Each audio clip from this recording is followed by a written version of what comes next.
Бүгінгі тақырып көкет, диафрагма. Диафрагма негізінде бұлшықет жатыр, мускулус френикус деп аталынады.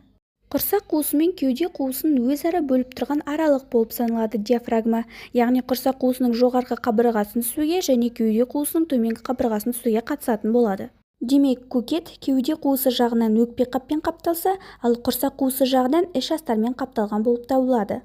Көкеттің үш бөлімі ажыратылады. Біріншісі төстік бөлімі, яғни парс терналис, екіншісі қабырғалық бөлімі, парс касталис, үшіншісі белдік бөлімі, парс люмбалис деп аталынады.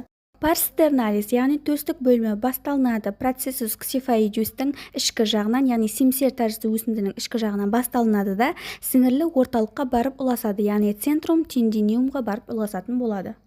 Келесі қабырғалық бөлімі партес касталис деп аталынады. Басталынады 12-ші, 11-ші, 10-ші, 9-ші, 8-ші қабырғаның ішкі бетінен және 7-ші қабырғаның тұспасына келген кезде сіңірлі орталыққа айналатын болады.